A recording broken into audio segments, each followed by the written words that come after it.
An attorney for Oregon State University told a Benton County judge on Thursday that the records related to the firing of a professor for sexual harassment and bullying should remain sealed because his victims have a right to privacy.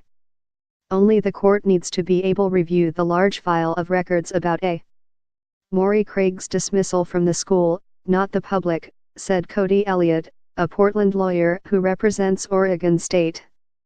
Dan Armstrong, Craig's lawyer, said the professor's reputation is shattered and he wants a chance to clear his name.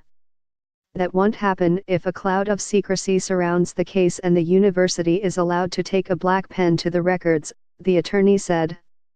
You give these guys an inch and they're going to take a mile, Armstrong told Judge Matthew Donahue during an 18-minute court hearing. Craig was not in the courtroom.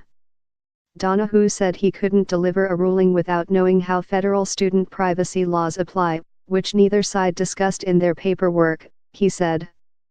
The judge asked both sides to file more papers that address student privacy rights. He also instructed the attorneys to file paperwork so he can resolve a debate over Craig's workplace. The university assigned Craig to work from home pending the outcome of his case, Elliott said. But Craig is still working from campus.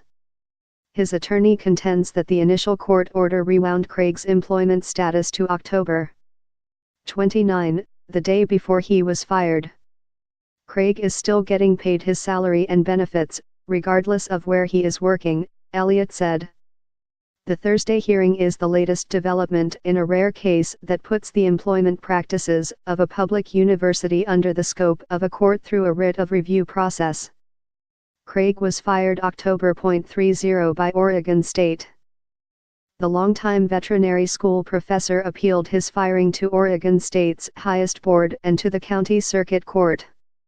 Donahue granted Craig's request December 5, effectively freezing in place the university's internal appeals process. The specifics of the accusations against Craig remain unclear. Craig teaches toxicology courses and leads a university lab. He gained tenure in 1982. Donahue will consider whether Oregon State violated Craig's rights during the termination process. The judge is expected to review the merits of Craig's case within weeks. Molly Young. Myung at Oregonian Com 503-412-7056 at Malik Young.